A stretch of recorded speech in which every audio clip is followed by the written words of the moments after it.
फिर से एक बार उनका रुख कर लेते हैं। आरिफ साहब, अगर आपको मेरी आवाज आ रही हो, मेरा सवाल आपसे सीधा है सर। बुनियादी सवाल यही है कि क्या ये सिर्फ जहालत मानी जाए, क्योंकि लगातार चेताया गया कि मत रहिए भीड़ में, उसके बावजूद न सिर्फ भीड़ में रहे वहां पर, बल्कि यहां वहां निकलकर फैल गए और कोरोना सब में फैला दिया।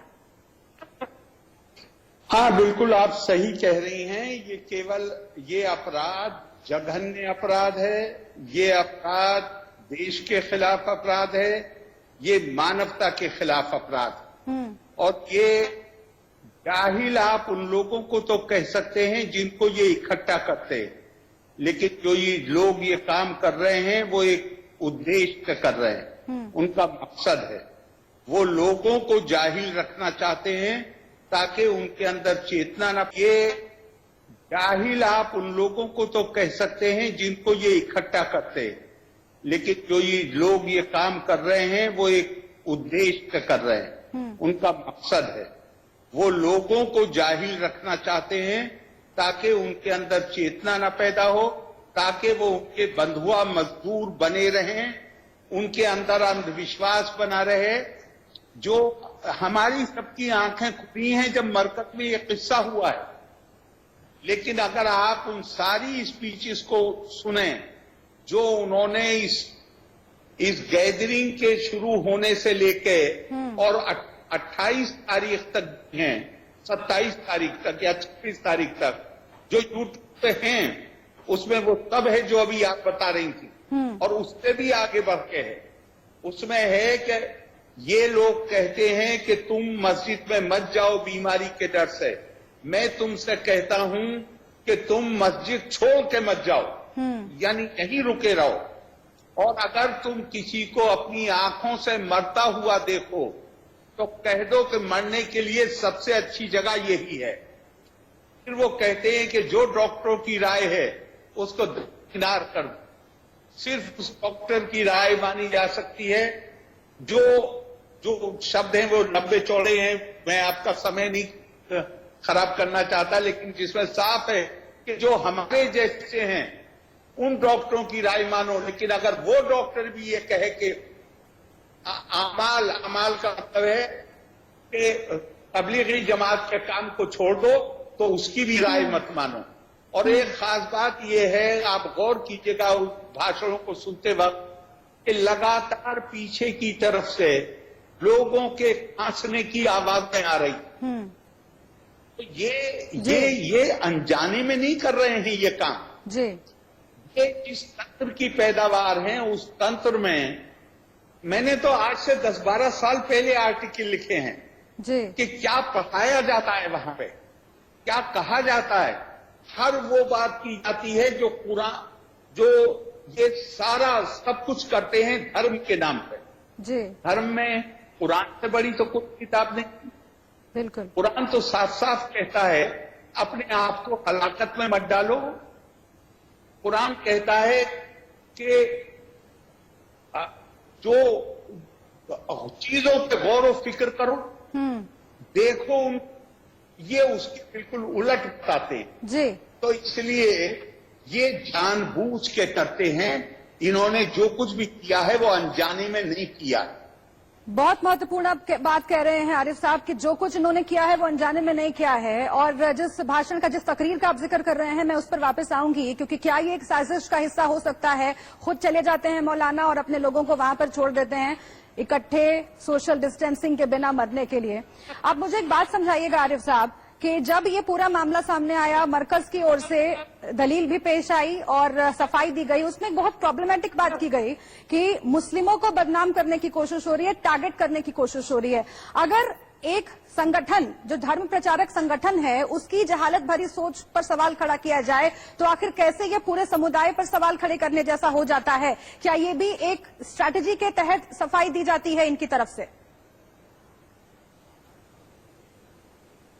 बड़ी हद तक इनकी सफलता इसमें होती है कि ये अपने आप को ऐसे पेश करते हैं जैसे कि ये पूरे समुदाय का, पूरे धर्म का प्रतिनिधित्व कर रहे हैं, और हम बार वक्त उस बात को मान वही वो चाहते हैं। मैं बार बार एक बात कहता हूं कि अगर कोई आदमी पेश करता है तो उसकी कुछ जांच परख तो होनी चाहिए। अगर वो इस्लाम के नाम पे कोई बात कह रहे हैं, तो क्या ये इस्लाम की सबसे बड़ी किताब कुरान है?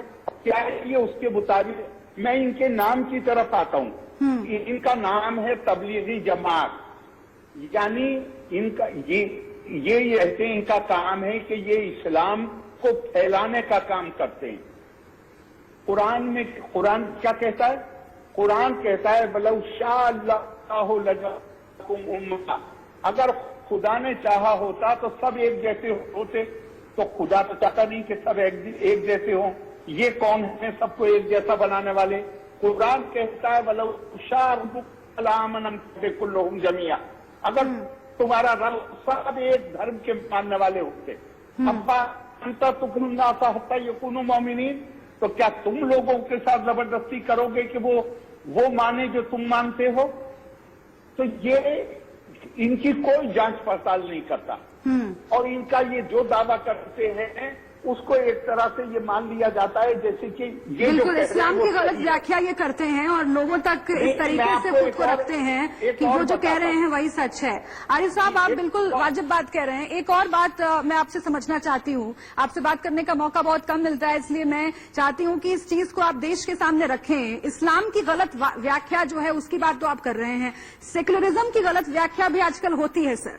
और देखिए, केरल में कोरोना के केसेस सामने आने के बाद सख्त कानून बनाए गए, सख्त नियम अपनाए गए कि किसी भी धार्मिक आयोजन से परहेज किया जाएगा। अगर धार्मिक आयोजन किया जाता है, वहां पर लोगों का जत्था उमड़ता है तो कानूनी कार्रवाई की जाएगी, एक्शन लिया जाएगा। वहां पर तो कोई हो हल्ला नहीं मचा, लेकिन पूरे देश में अगर इस तरीके के नियम को कड़ाई से लागू किया जाए तो इसे सेक्युलरिज्म पर हमला करार दिया जाता है सर। इसकी गलत व्याख्या जो है, इसे कैसे समझा जाए, इस सोच से कैसे निपटा जाए आरिफ साहब? देखिए, ये लोकतंत्र है, लोगों को बोलने की आजादी है। जिन्हें खराबी निकालनी है वो हमेशा खराबी निकालेंगे। हमारे चाहे कोई बड़े से बड़े मानवाधिकार हो, सेक्युलरिज्म हो, हमारा संविधान हो, ये सब तभी तो रहेगा जब लोग बचेंगे। सबसे पहले तो मानव जीवन है, और यहाँ पे कड़ी कार्रवाई नहीं। यहाँ तो जो ऑर्डिनेंस गवर्नमेंट ने जो ऑर्डिनेंस हमने जारी किया है उसमें 2 साल की सजा का प्रावधान है किसी किस्म के भी वायलेशन के लिए। लेकिन उसके साथ ये भी सच है कि केरला में हमारे यहाँ बहुत सारी संस्थाएं हैं। हमारे यहाँ महिलाओं की एक संस्था है कुटुंबश्री, जिसमें 43 लाख उसकी सदस्य हैं। उन्होंने लॉकडाउन के अनाउंस होने के 24 घंटे के अंदर 483 कम्युनिटी किचन शुरू कर दिए और 48 घंटे के अंदर 1500 से ज्यादा सरकार। हमारे नंबर देखिए आप, जो नंबर हैं उसमें 137 में 80% वो हैं जो विदेशों से आए।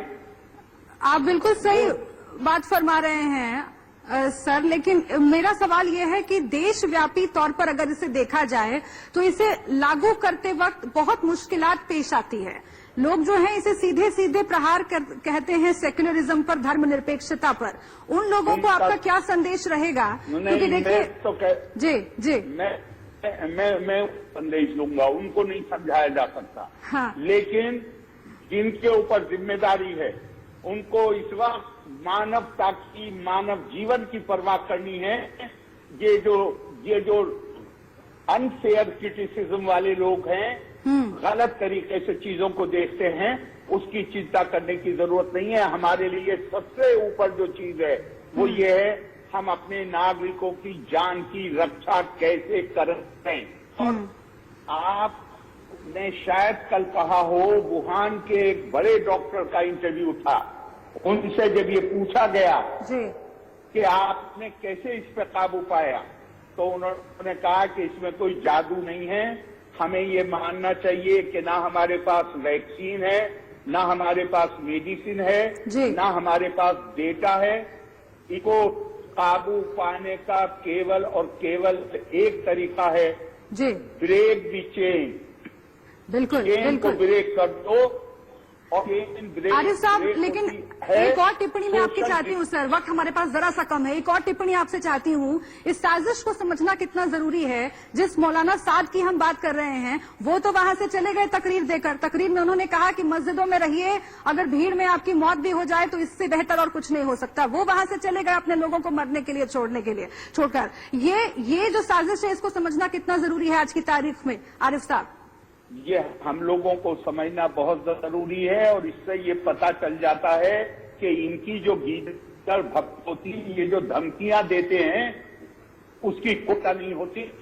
ये इतने औरों को रुकने को कह रहे हैं और अपने बारे में पता चला कि रिपोर्ट हो जाएगी तो छोड़ के भाग गए और कहीं का पता नहीं है। तो इन्होंने एक तरह से आपको बता दिया कि इनको काबू में किस तरह किया जा सकता है, और वो यह है कि इनसे डरिए जी।